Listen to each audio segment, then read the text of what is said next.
aware, there's a proposal to develop the Montebello Hills. And we have 2 city council members, so I'm going to make it clear that we're not asking for you to assume any position whatsoever. It's basically an informational question. So, Anna, I'll start with you. What do you believe would be the advantages if that development were to take place, and what would be the disadvantages if that development were to take place?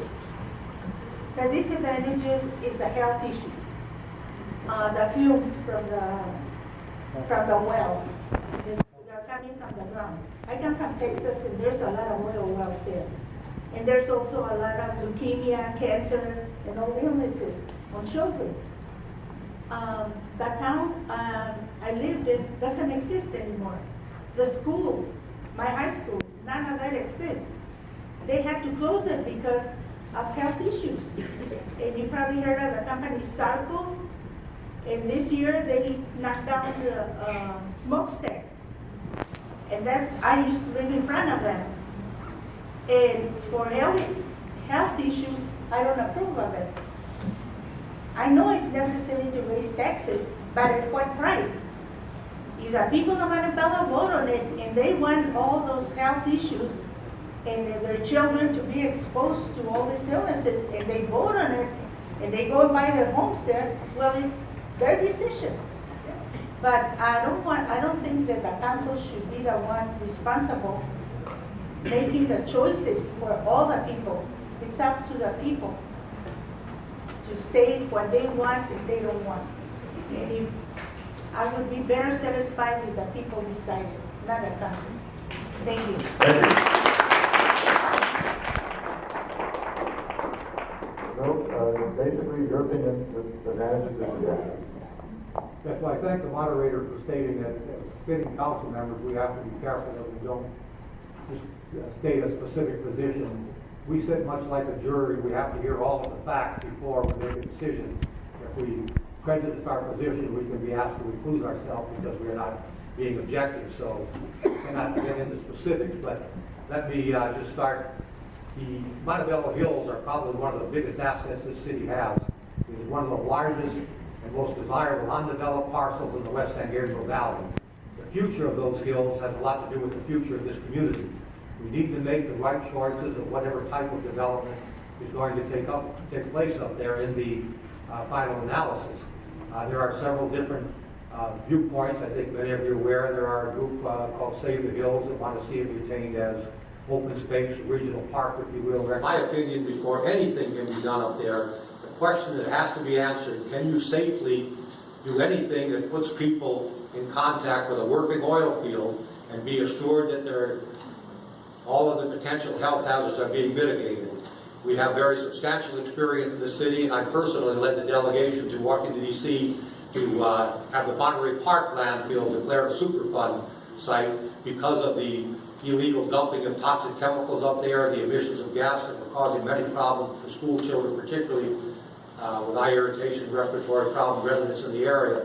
That thankfully is under control. They spent $500 million cleaning that mess up. But many of the problems that were created by that, the illegal dumping of liquid waste from oil well drilling operation, methane gas, which is natural gas, which is inherent in an oil field operation. So number one has to be a clear and convincing argument that it is safe to do anything more and continue to produce oil in those hills.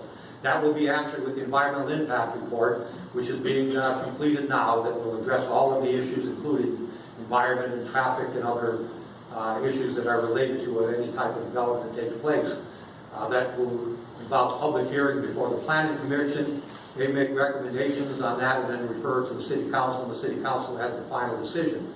However, before any decision is made, I am firmly committed to making sure that the people of this community have adequate opportunity for input into whatever takes place in those hills.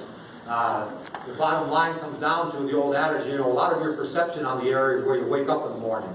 I am a general contractor developer. I understand that when I do a project, my primary interest is my financial position, how profitable it's going to be for me. As a city council member, my responsibility is to the residents of this community, how beneficial is it going to be to the city of Montebello. And before that decision is made, I don't really want to see the formal hearing before the Planning Commission and City Council. I want community meetings in informal settings, as many as necessary for everyone in this community, and particularly those in the immediate area of this property that are going to be most directly affected to have input and to have the opportunity of expressing not what the developer would like to see for Montebello, but we would like to see for our community, because in the final analysis, when the developer finishes the project, they go down the road with the money in their pocket. We have to live with what they leave behind, good or bad. Many mistakes were made years ago when the other developments in the Montebello Hills, Brighton Hills, Racket Mountain, Strathmore developed. We did not master plan that. It was far below my tenure on the council. As a result, there's no parks. Montebello currently only has 10% of the recommended park space for recreation activities. This is one of the lost opportunities to address that. If we don't learn from the mistakes of the past, then shame on us. We have a great opportunity, if we do this right, to enhance this community greatly. It's a large enough project to have a major impact. As they say with the tide, all the boats rise and fall with the tide. If we build the right type of development up there, it's going to improve property values, make Montebello much more attractive for people not only to live in, but to attract the type of businesses that everyone says they want, the white tablecloths restaurants, the upscale real estate. So there is a lot of decisions to be made, a lot of important choices, but it should not be up to 5 planning commissioners or 5 city council members or the developer and their staff to tell this community what's in their best interest. We need to make sure this is the most important decision that we've made in the history of the city when it comes to development. And we made to make sure, and I will absolutely commit that I will not make a decision on anything until we have adequate input from the community and the residents of this city as to what they want to see done with those hills and what will be in our best interest for now and the future and for future generations in this community. Thank you.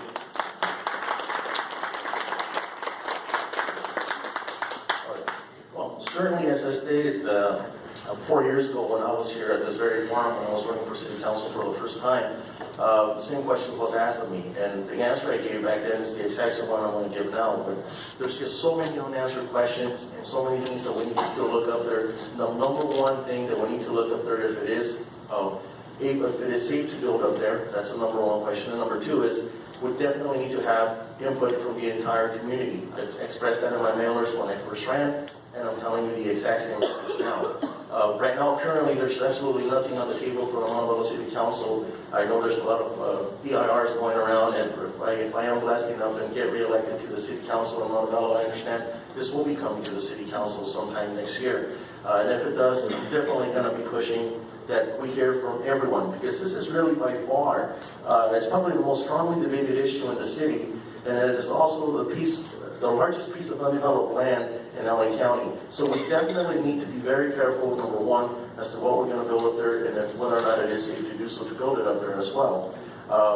Also, something that might happen up there, if it does go through, I mean, it could also be a benefit. But again, with so many things that we need to look at, we need to look at the pros and the cons. But the number one thing that we need to look at it is whether or not it is going to be safe to build up there. And until that is proven to me, like I mentioned that to you 4 years ago, then we'll take a look at to potentially what's going to be built up there.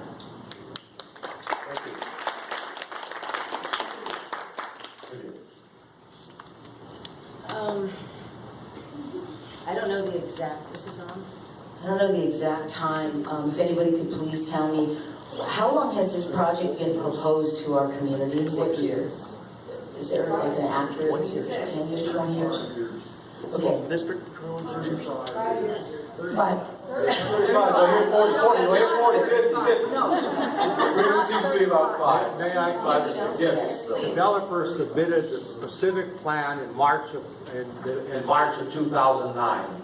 Unfortunately, when redevelopment was eliminated, it changed the entire economic picture. Everything came to a standstill. There are very strict laws on redevelopment, on the environmental impact report. There has to be a draft report. There has to be a 45-day public comment period. There has to be a final decision made on that before the Planning Commission and Council is going to begin. So, unfortunately, in the state of California, there's a very cumbersome process, but the project is moving forward through the various stages and will be coming to the Planning Commission next spring and to the City Council next summer for final decision. So if I got you right, 2009 is the official Is that filing date accurate? that they were interested in. Because So 4 somebody years back there's through a 20-something year. I have a 55 in the back somewhere. Yes. 4.5. No.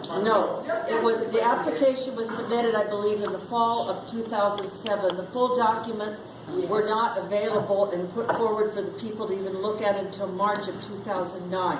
The draft environmental impact report was released Okay, March so, 29, thank 2009. you. So, Thank 6 years. you. So, my point is, there's a lot of comments going on right here. By the way, Vivian, that counts as a question. Now we're down to 4 after the break. Thank you. Okay. Taking over away. The reason I asked that is because, you know, I haven't made a determination one way or another about the project, the proposed project. And, you know, I am pro-business. I've stated that this evening. I'd like to see, I believe it's called the CEQA, am I saying that right? CEQA report, which does encompass the, you know, whatever illnesses or if it's cancer causing or what have you. But I got news for you. Montebello's on oil already. We had to give away our rights at my house already. I mean, we are on oil already. People have a choice where they buy their home. Nobody tells you where you have to live. Having said that, you know, as I've been walking the neighborhoods, people are saying, you know, the roots are invading our plumbing, the trees need to be cut, the sidewalks, the infrastructure is cracking, we have no businesses, you know, all these things. And we don't want to raise taxes, but we don't want to build. So either we're for it or we're against it. I think the developer's been, you know, patient, and I'm going to be patient, but I want to see all the merits and all the things that could possibly be wrong as a health hazard to an individual. So I'm not for, I'm not against. I'd like to see all of the information and then make a determination. Basically, that's my answer. Thank you. All right, we're going to take a short 10-minute break.